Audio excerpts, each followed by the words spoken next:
is called The Lady or the Tiger, and it's by Frank Stockton. And I just recently found it, and I really like it. So, here we go. In the very olden time, there lived a semi-barbaric king whose ideas, though somewhat polished and sharpened by the progressiveness of distant Latin neighbors, were still large, florid, and untrammelated, as became of the half of him which was barbaric. He was a man of exuberant fancy, and withal of an authority so irresistible that, at his will, he turned his varied fancies into facts. He was greatly given to self-commuting, and when he and himself agreed upon anything, the thing was done. When every member of his domestic and political systems moved smoothly in its appointed course, his nature was bland and genial.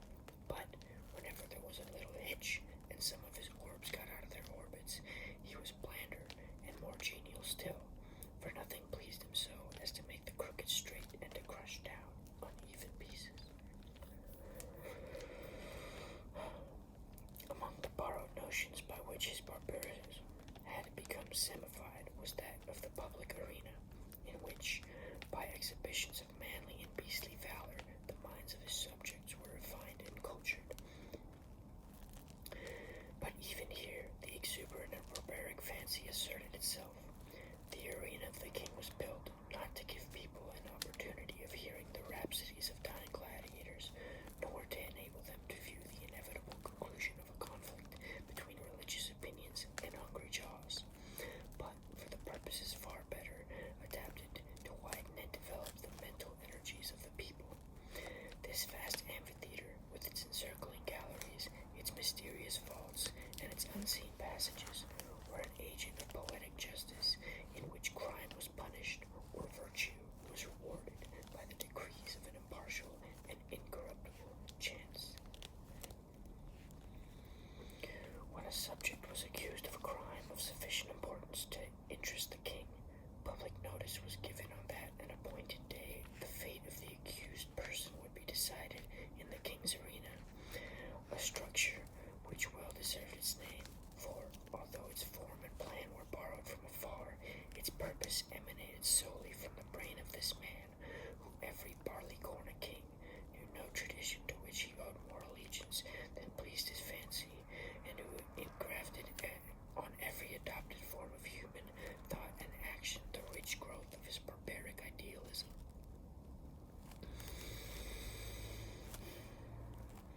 When all the people had assembled in the galleries, and the king, surrounded by his court, sat upon his throne of royal state on one side of the arena, he gave a signal, a door beneath him opened, and the accused subject stepped out into the amphitheater.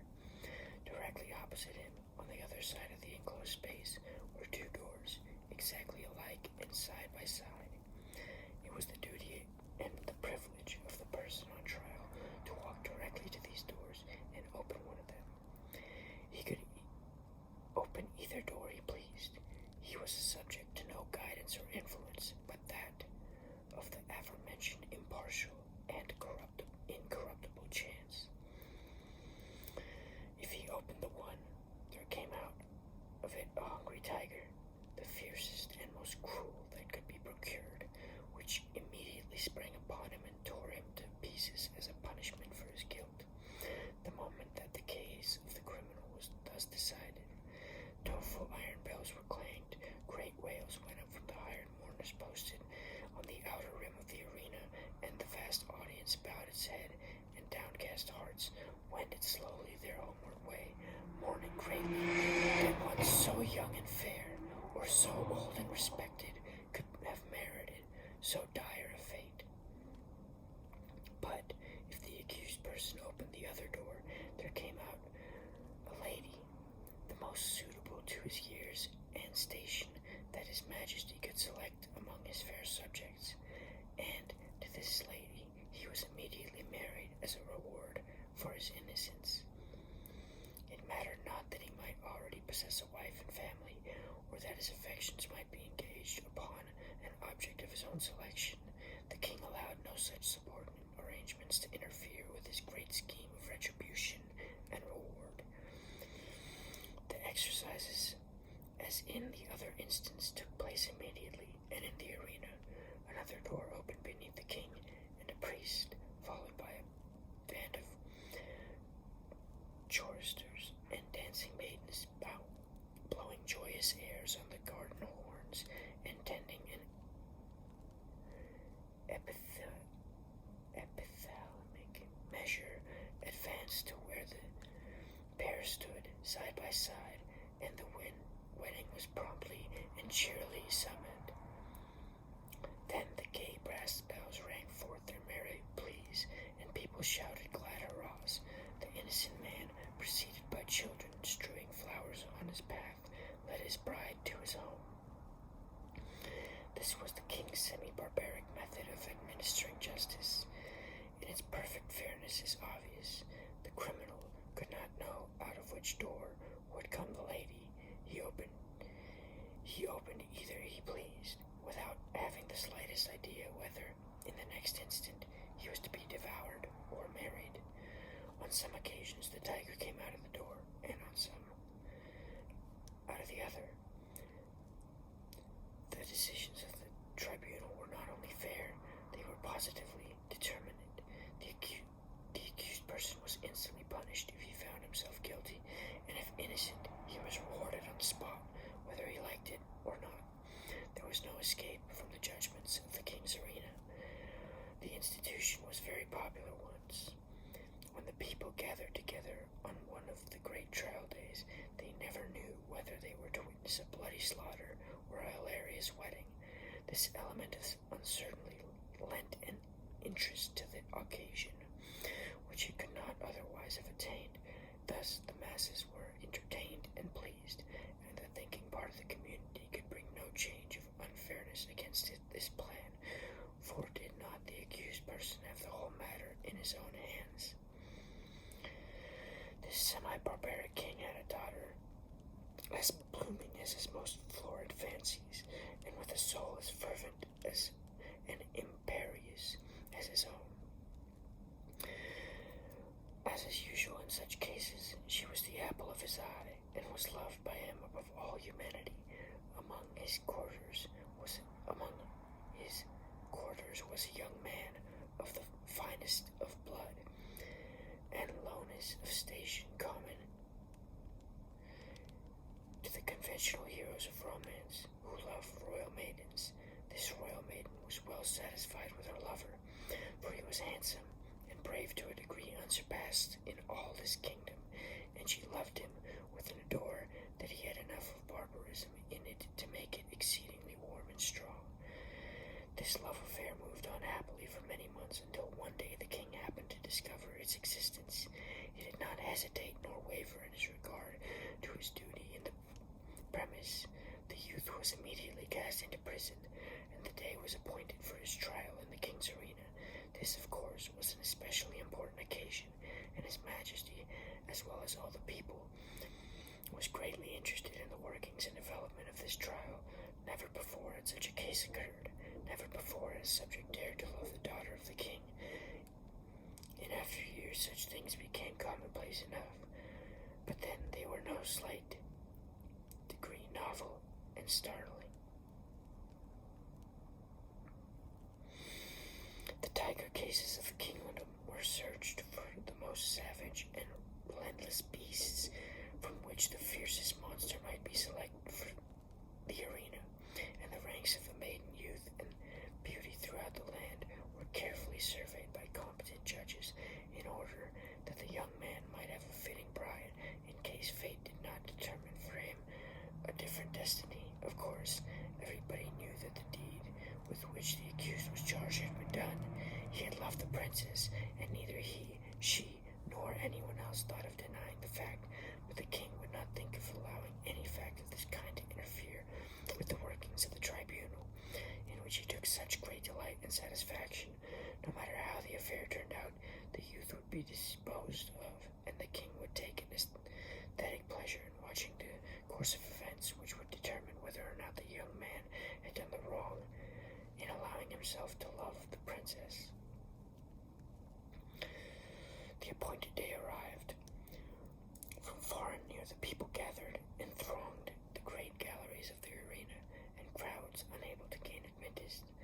massed themselves against the outside of the walls. The king and his court were in their places opposite twin doors, those fateful portals, so terrible in their similarity. All was ready. The signal was given. A door beneath the royal party opened, and the lover of the princess walked into the arena. Tall, beautiful, fair, his appearance greeted a low hum of admiration and anxiety. Half of the audience had not known so grand a youth had lived among them. No wonder the princess loved him. What a terrible thing for him to be there. As the youth advanced into the arena, he turned, as the custom was, to bow to the king, but he did not think at all of that royal personage. His eyes were fixed upon the princess, who sat to the right of her father. Had it not been for the moiety of barbarism in her nature, it is probable that the lady would not have been there, but her intense and fervid soul would not allow her to be absent on an occasion in which she was so terribly invested. From the moment that the decree had gone forth her lover should decide his fate in the king's arena, she had thought of nothing, night or day, but this great event and the various subjects connected with it, possessed of more power, influence, and force of character than anyone who ever before interested in such a case. She had done what no other person had done. She had possessed herself the secret of the doors. She knew in which of the two rooms that lay behind the doors stood the cage of the tiger with its open front, and in which waited the lady. Through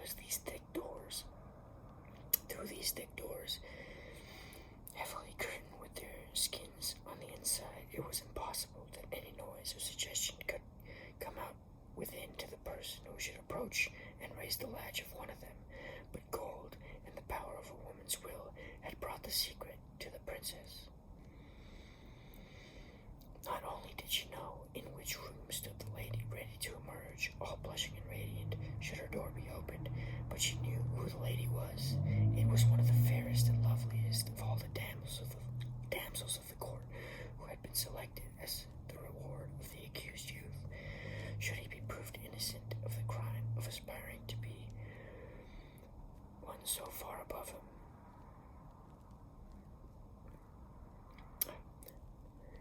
Should he be proved innocent of the crime of aspiring to one so far above him, and the princess hated her.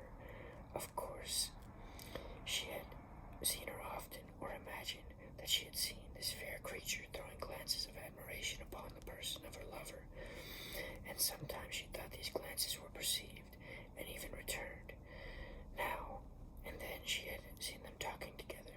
It was but for a moment or two, but much can be said in a brief space. It may have been on most unimportant topics, but how could she know that? The girl was lovely, but she had dared to raise her eyes to the loved one of the princess, and with the intensity of the savage blood transmitted through her long lines of woolly barbaric ancestors, she hated the woman who blushed and trembled behind that silent door. When her lover turned and looked at her, and his eye met hers as she sat there, paler and whiter than anyone in the vast ocean of anxious faces about her, he saw, by that power of quick perception which is given to those whose souls are one, that she knew behind which door crouched the tiger, and behind which stood the lady. He had expected her to know it. He understood her nature, and his soul was assured that she would never rest until she had made plain to herself this thing, hidden to all other lookers on, even to the king. The only hope for the youth in which there lay any element of certainty was based upon the success of the princess in discovering this mystery, and the moment he looked upon her, he saw she had succeeded, and in his soul he knew she would succeed. Then it was his quick and anxious glance that asked the question, which? It was as plain to her as if he shouted it from where he stood. There was not an instant to be lost. The question was asked in a flash. It must be answered in another. Her right arm lay on a cushioned parfait before her. She raised her hand and made a slight, quick movement toward the right. No one but her lover saw. Every eye but his was fixed on the man in the arena. He turned with a firm and rapid step and walked across the empty space. Every heart stopped beating, every breath was held, every eye was fixed immovably upon the man. Without the slightest hesitation, he went to the door on the right and opened it. Now, the point of the story is this. Did the tiger come out of that door, or did the lady? The more we reflect upon this question, the harder it is to answer. It involves the study of a human heart, which leads us through devious mazes of passion, out of which it is difficult to find our way. Think of it, fair reader, not as if the decision of the question depended upon yourself, but upon that hot-bodied, semi-barbaric princess. Her soul had a white heart beneath combined fires of despair and jealousy. She had lost him, but who should have him? How often, in her waking hours and in her dreams, had she stared in wild horror and covered her face with her hands as she thought of her lover opening the door, on the other side of which waited the cruel fangs of a tiger.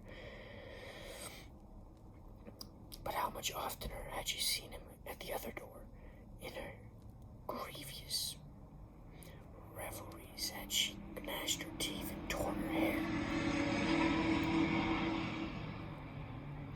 When she saw his start of rapturous delight as he opened the door of the lady, how her soul had burned in agony when she had seen him rush to meet the woman with her flushing cheek and sparkling eye of triumph, when she had seen him lead her forth, his whole frame kindled with the joy of recovered life, when she had heard the glad shouts of the multitude and wild ringing of the happy bells, when she had seen the priest with his joyous followers advance to the couple and make them man and wife before her very eyes, and when she had seen them walk away together upon their path of flowers, followed by the tremendous shouts of hilarious multitude, in which her one despairing shriek was lost and drowned.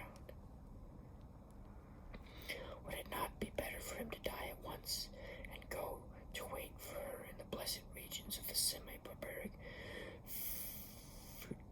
futurity? And yet, that awful tiger, those shrieks, that blood, her decision had been indicated in an instant, but it had been made after days and nights of anguished deliberation. She had known she would be asked. She had decided she would answer, and without the slightest she had decided what she would answer, and without the slightest hesitation, she had moved her hand to the right. The question of her decision is not one to be lightly considered, and it is not for me to presume to set myself up as the one person able to answer it. And so, I leave it with all of you. Which came out of the open door, the lady or the tiger? I really love that story. I think it's so cool. I think it's honestly one of the coolest stories I've ever read. There's a few other short stories that I really like, but most of them are creepy. This one's really